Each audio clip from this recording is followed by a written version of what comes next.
What's going on, everyone? It's Gossip Peak back with you on day 15 of the Diddy proceedings. Today's witness testimony focused on someone Diddy calls his angel.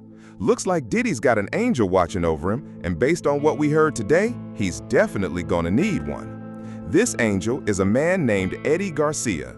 Eddie used to work as a security supervisor at the Intercontinental Hotel here in Los Angeles. So yeah, he took center stage talking about the Cassie assault situation from 2016. What came out today? Exactly how footage of that attack stayed hidden from everyone for a full 8 years, and it all ties back to $100,000 stuffed in a brown paper envelope. Eddie Garcia explained how he first discovered the footage and how the whole thing ended up on his radar. He said he arrived at work on March 5th, 2016 and got briefed about what happened. Now, he wasn't actually there when it all went down. Keep in mind, this happened early that morning around 11 a.m. Eddie says he got to work at 2 p.m. and was told about a domestic situation. At that point, he had no idea Diddy or Cassie were involved, but he was informed there was surveillance footage.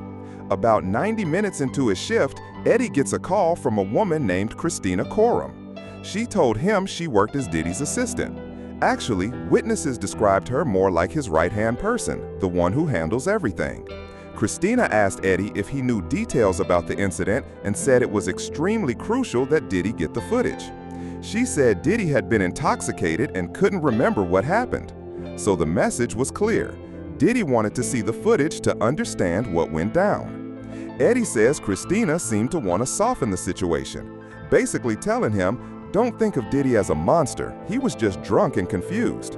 But she made it obvious they needed the footage.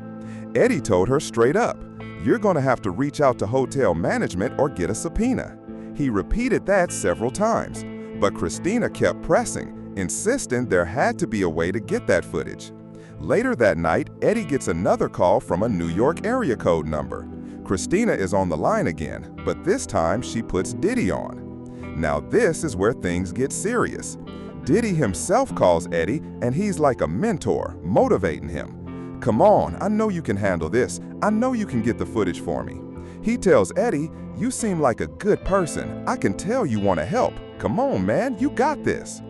Eddie felt like Diddy was worried this footage could leak and destroy his career, which, considering what we saw, makes sense.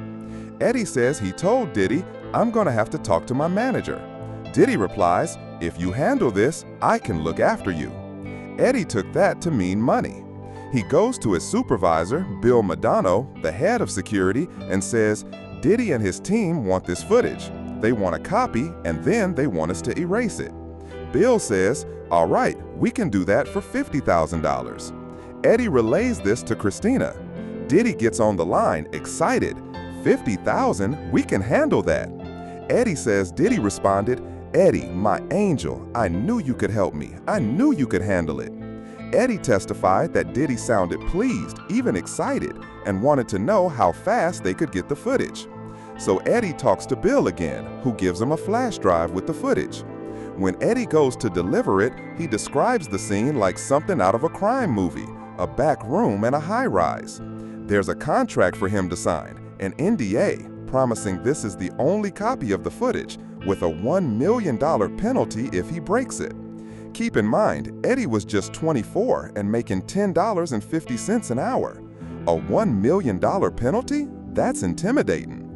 Eddie hands over the flash drive and sees $100,000 come out of a brown paper envelope. It goes into one of those cash counters you see in movies and banks counting out the cash.